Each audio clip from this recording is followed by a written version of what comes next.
¿Qué tal? ¿Cómo están amigos y amigas de esta comunidad? Gracias por continuar con nosotros. Pues Xóchitl Gálvez sigue dando de qué hablar definitivamente. Se da a conocer una encuesta en los últimos días, bueno, una serie de encuestas en donde la ventaja de Claudia Sheinbaum es abrumadora. Esa es la realidad de las cosas. La última de ellas, 30 puntos encima de la candidata del Frente Amplio por México. Pero posteriormente, el día viernes, Xóchitl Gálvez da a conocer una encuesta, digámoslo así, propia, en donde el 100% de la gente pensaba que ella estaba haciendo campaña con la gente y el 0% Sheinbaum. Y el problema aquí es que esa encuesta resulta que era fake, que no era real, que el medio de comunicación que supuestamente ella había tomado como referencia, pues salió a desmentirla completamente, a decir que ellos no habían hecho jamás ese ejercicio. ¿Qué está pasando con Xóchitl Gálvez? Es la gran pregunta y con esta candidatura. Se encuentra con nosotros un gran analista al cual aprecio y respeto muchísimo, por supuesto. Mi querido Abraham Mendieta, ¿cómo estás, hermano? Querido Jesús, qué gustazo volver a platicar contigo de este tema. Es un placer estar en tu espacio nuevamente. Oye, pues esa es la pregunta que te haría, querido Abraham. ¿Qué pasa con Xóchitl Gálvez? ¿Qué pasa con Xóchitl Gálvez? ¿Quién asesora a Xóchitl Gálvez? Bueno, yo solo ubico a uno de ellos, que es al memero público Van Pipe. Él forma parte de los asesores de campaña de Xóchitl desde hace muchos años. Trabajaba con ella en el Senado de la República, pero la verdad es que no ubico a alguien más. Pero me parece injusto echarle la culpa a Van Pipe de lo que está ocurriendo, porque yo creo verdaderamente que lo que está ocurriendo es una operación de sistema y la oposición política en México ha dejado sola a Xochitl, ¿no? Platicábamos hace apenas mes y medio tú y yo, Jesús, que el gran problema de Xochitl es que iba a tener un techo muy claro. Ese techo era el techo máximo que pudieran conjugar el PRI, el PAN y el PRD, y que por equilibrios partidistas no había manera de que Xochitl rompiera ese techo para arriba. Sin embargo, ese techo era el escenario más optimista para Xochitl. Lo que estamos hoy viendo es que ni siquiera llega al techo opositor que se presuponían podían haber tenido el PRI, el PAN y el PRD juntos. La campaña de Xochitl se está defenestrando. Y se está defenestrando por varios motivos. Primero, fundamental en cualquier campaña política, en cualquier elección, la narrativa. El personaje de Xochitl cortocircuitó su narrativa. Empezó hablando de sus orígenes, con temas humildes, que venía de abajo, alejada de la política, elementos que, como valoramos la otra vez, no nos compete a nosotros siquiera valorar si son verdad o mentira, pero sí si eso representa algo creíble para la gente.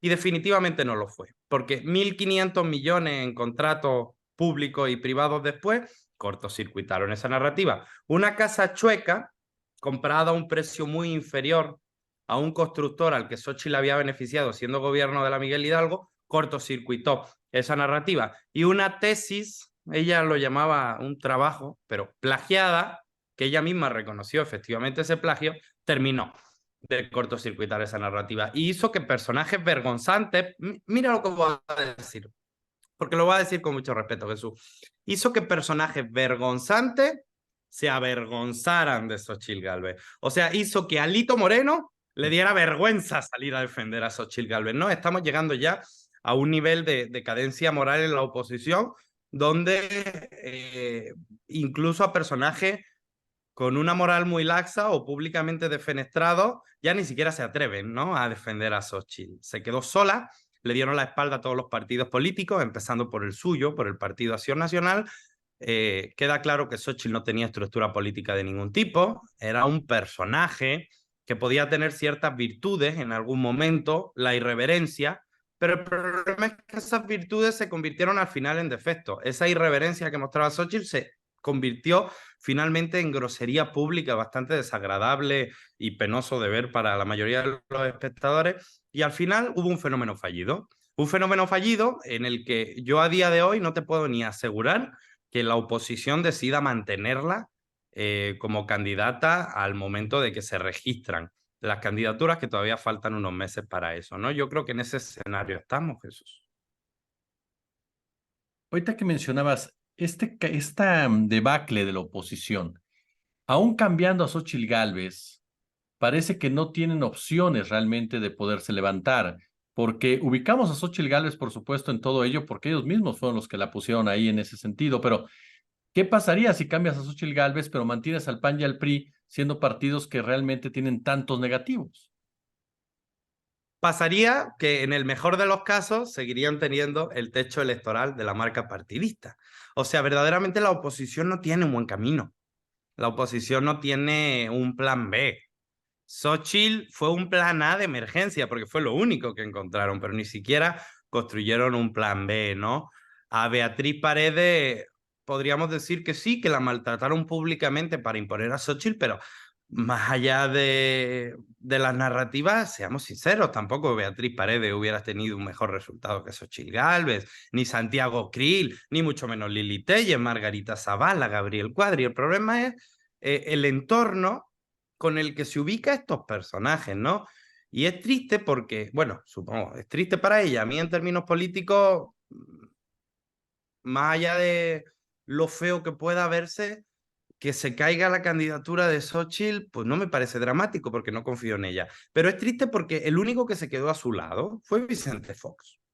Al tipo al que querían callar, porque llevaba 2 meses haciendo declaraciones públicas que definitivamente no favorecían a la oposición, al tipo al que querían callar fue el único que sigue defendiendo públicamente y con ganas a Xóchitl Gálvez, ¿no? Sus propias compañeras del Senado la dejaron sola, parece incluso que la intentan boicotear. Hoy Kenia López Rabán salió en Twitter en la mañana diciendo que los de Morena tenían el color de las chinches, ¿no? O sea, ese nivel de clasismo, pero más allá del clasismo, de racismo y de todo lo que permea, de torpeza política. Jesús, ¿cuántos votos puedes ganar con eso? ¿A quién vas a convencer de que tienes un proyecto político serio cuando tu argumento es que las chinches son del color de morena, ¿no? Creo que hay una carencia absoluta de estrategia. Creo que no tienen ningún plan de campaña. Creo que creían que una elección se podía ganar solo con un personaje curioso. Xóchitl es un personaje curioso, eso es innegable, sabe llamar la atención. El problema es que cuando lo que está en juego es un proyecto de nación, es un país y es el futuro de las próximas generaciones, quizá un personaje que sabe llamar la atención no es suficiente para ganarse la confianza y el cariño del electorado. Y Xóchitl no solo tiene el problema de que va muy abajo en las encuestas, porque eso se ha podido revertir en distintos procesos electorales. Tiene el problema de que va muy arriba en la encuesta de jamás votaría por ella. Y eso es irreversible. La doctora Claudia Sheinbaum va muy arriba en todas las encuestas, pero además tiene algo a su favor. Tiene muy pocos negativos. Hay muy poca gente que dice jamás votaría por ella. Pero la mitad del electorado en todas las encuestas serias dice que jamás votaría por Xochitl Gálvez. Eso quiere decir que su candidatura política nació muerta. Oye, este punto que mencionas, mi querido Abraham, una candidatura que nació muerta y una oposición que parece que desde 2018 está derrotada, es decir, que no logró entender jamás por qué perdió. Recuerdo mucho cuando Beatriz Paredes en uno de estos foros que organizaron tachó a López Obrador como un error histórico, confirmando esta soberbia en la cual se han estado manejando desde esa época de no aceptar precisamente en qué lugar se encuentran. Estamos ante una oposición que se encerró en su mundo, que no tuvo la capacidad para entender lo que pasaba, o cómo podemos entender una oposición que desde 2018 a la fecha no ha podido estructurar en ningún sentido un discurso, una narrativa y mucho menos un plan de gobierno. Yo coincido plenamente contigo. La oposición desperdició por completo estos 5 años. Pero hubo algo más. En ese desperdiciar estos 5 años, hubo liderazgo y cuadros políticos de la oposición que, a pesar de ser públicamente vistos como corruptos, de historial bastante sucio en sus carreras políticas, de tener múltiples negativos ante la población, decidieron resistir y mantenerse al frente de la oposición. Lo intentó Ricardo Anaya, y le duró un tiempito hasta que a mitad del sexenio decidió que no iba a enfrentar ningún tipo de orden judicial y que se iba a ir a esconder al extranjero. Pero estaba su achichincle, el que él puso al frente del partido, Marco Cortés. Y en el 21, en la intermedia, según ellos, para tener mayor competitividad electoral, rescataron a personajes de la vida pública nacional que ya habían sido relativamente olvidados y que eran muy odiados por grandes sectores de la población. Y en el 21 metieron como diputado a Gabriel Cuadri. Y en el 21 metieron como diputada a Margarita Zavala, rescataron a Lía León, impulsaron a Sandra Cueva. O sea, personajes que en el peor de los casos te podían garantizar en un pequeño territorio tener cierta competitividad electoral, pero a costa de cortocircuitarte por completo la narrativa nacional y que absolutamente nadie creyera en ti.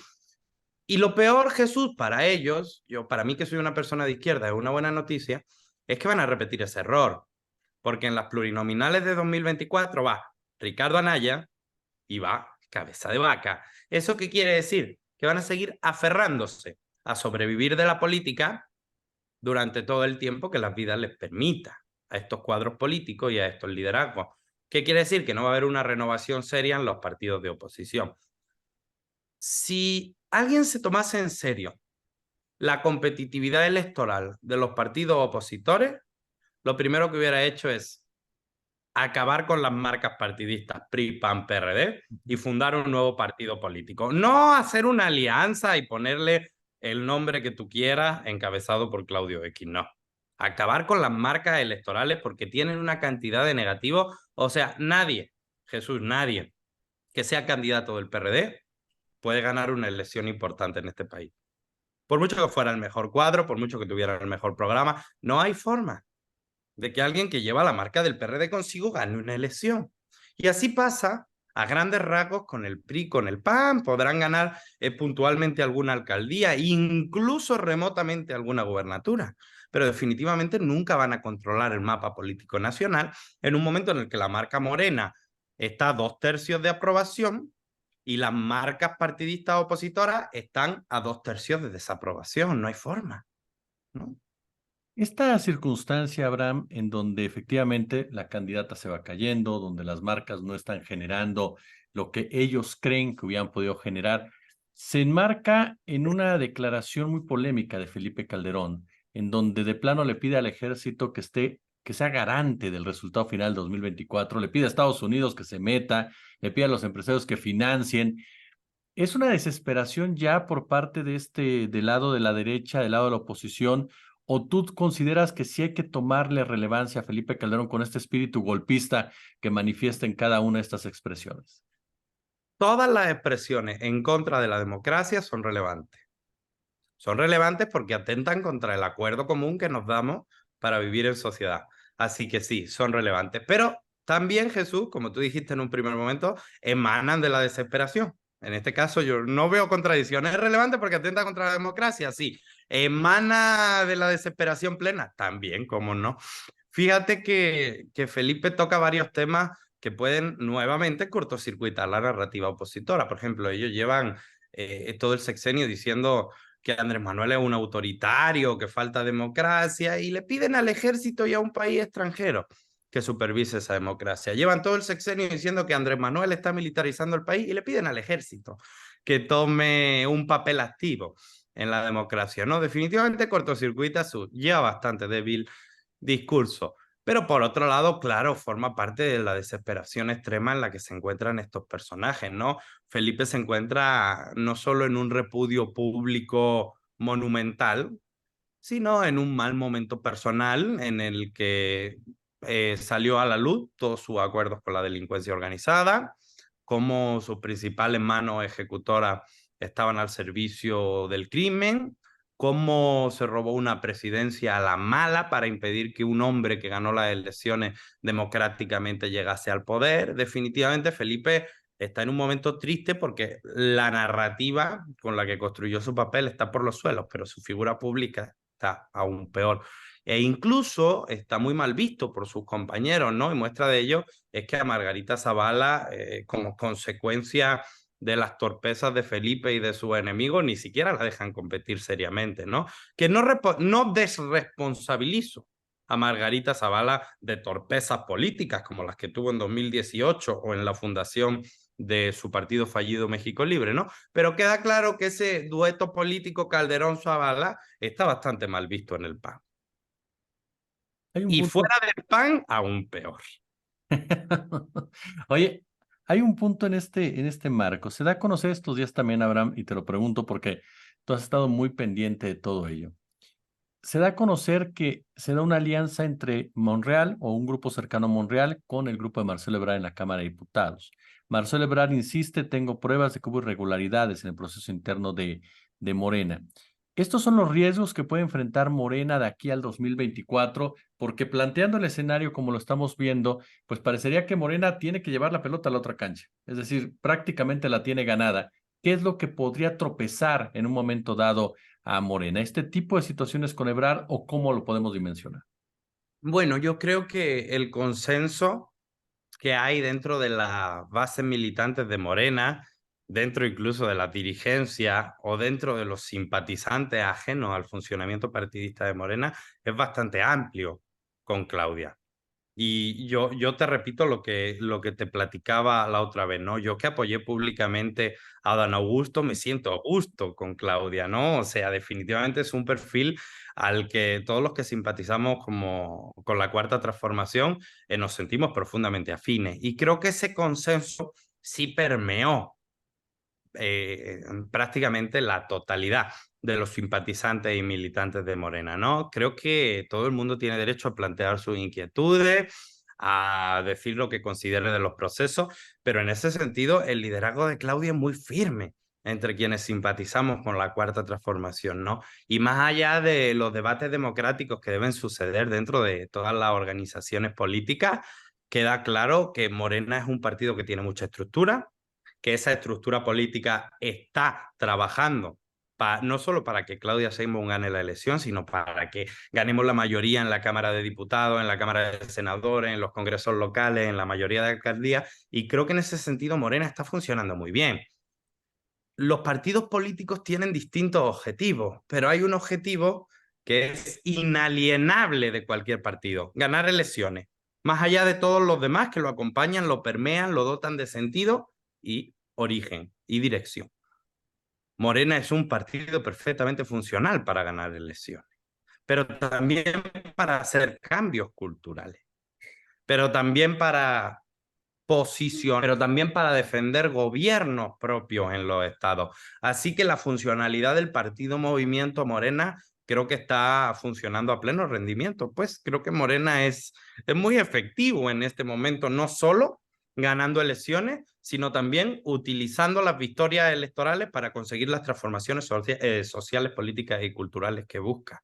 En ese sentido, creo que tiene poco riesgo, por lo menos de cara a la elección de 2024. No hay que subestimar nunca el peso honesto de una diferencia, pero creo que en este momento Morena no corre ningún tipo de riesgo grave de cara a 2024. No hay que confiarse, hay que poner a funcionar todas las estructuras políticas que Morena ha ido construyendo con simpatías legítimas a lo largo de estos años, pero definitivamente no veo que haya riesgos electorales para Morena.